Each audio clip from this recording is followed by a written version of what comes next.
안녕하세요. 요새 지구오락실의 미미, 오마이걸 미미가 많이 뜬다고 하죠. 많이 떴다고 하죠. 차세대 예능 프린세스라고 이야기할 정도입니다. 근데 그 미미라고 하는 이가 이제 스스로를 얘기할 때 뭐라고 얘기하냐. 너무 잘 나가지 않았으면 좋겠다. 그리고 가늘고 길게 미미하게 가는 게 좋겠다라는 거 얘기합니다. 너무 하이를 찍으면 내려올 때 힘들다. 가늘고 길게가 좋다. 이렇게 얘기한답니다. 이제 겸손하게 너스레를 뜨는 밈이죠. 가늘고 길게가 저도 좋다고 생각합니다.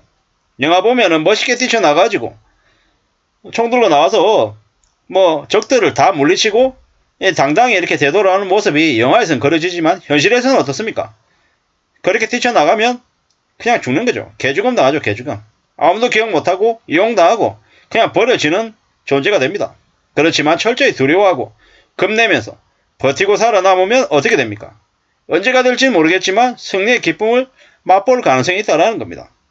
흥분하지 않아야 되고 주변의 비아냥거림과 멸시나 조롱도 참아낼 수 있고 견딜 수 있는 네가 나중에 가질 수 있다는 겁니다.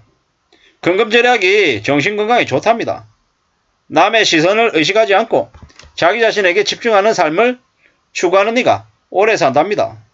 조급해하지 않아야죠. 천천히 자기 자신을 준비시키고 자기의 시간표대로 움직이는 게 좋다고 합니다. 가늘고 길게 사는 게 정신건강에도 우리의 삶에도 큰 도움이 된다고 하죠. 함부로 지르다가 함부로 몸을 걸었다가 금방 망가지는 경우를 우리 많이 봅니다. 자기 스스로를 지키는 가장 좋은 방법은 자기 영역에서 조용히 쭉 지내는 겁니다.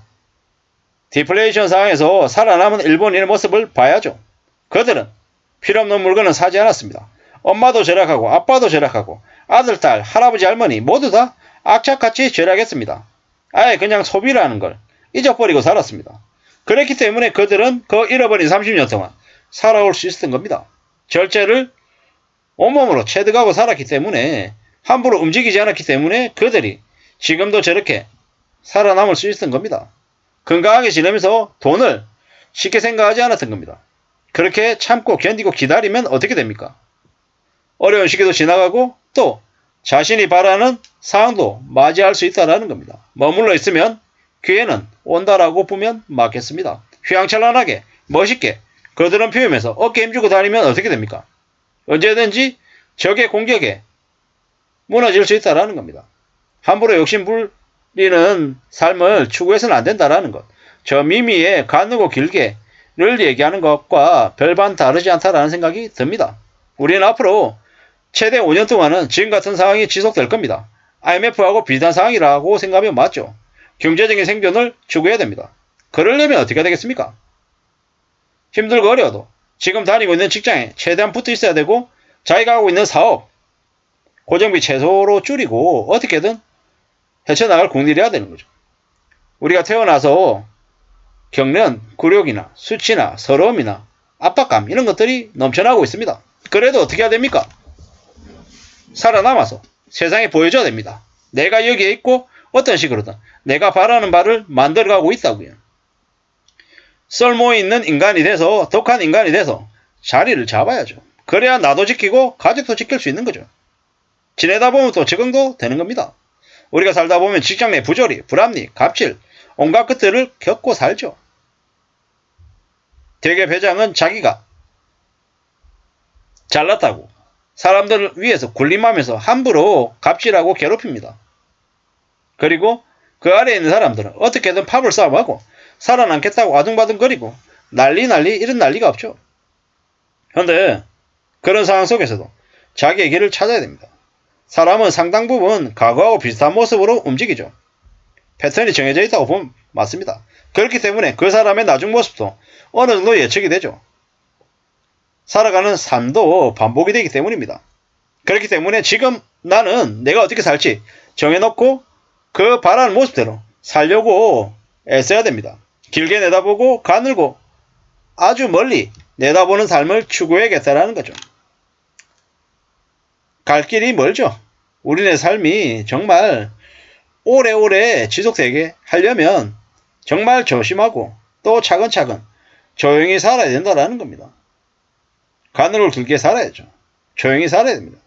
앞으로 상당 기간 많은 사람들이 몰락하고 무너지고 강력범죄를 겪을 겁니다. 이 무서운 현실을 두려운 마음으로 걱정하면서 사는 게 맞다라는 겁니다. 삶은, 우리가 지내는 일상은 문제투성입니다. 문제가 줄어들거나 사라지지 않습니다.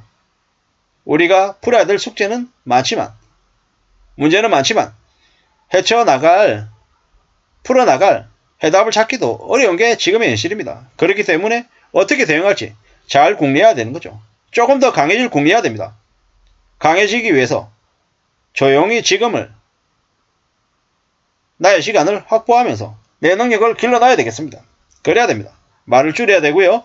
귀를 열어야 되고, 눈을 감기보다는 어떻게 상황이 돌아가는지 두 눈 부릅뜨고 관찰해야 되겠고, 세상이 어떻게 움직이는지 감지하고 파악해둬야 됩니다. 그래야 위기가 왔을 때 그 위기를 피해갈 수 있지 않겠냐라는 겁니다. 욕심 부리지 않아야 된다. 함부로 까불지 않아야 된다라는 생각이 듭니다. 세상이 얼마나 무서운지 우리는 잊으면 안 된다라는 겁니다. 경제관념이 없는 이가 가족을 구성하면 그 가족 모두가 불행해지죠. 어떤 식으로든 우리의 삶의 모토, 습관, 태도 이런 것들을 계속 갖춰 나가야 됩니다. 그래야지만이 삶을 지킬 수 있을 것 같습니다. 아무쪼록 저나 여러분의 삶이 저 미미가 얘기한 것처럼 하루하루 열심히 살면서 정말 있는 듯 없는 듯 가늘고 길게 쭉쭉 오래 갔으면 좋겠다라는 생각을 해봤습니다. 감사합니다.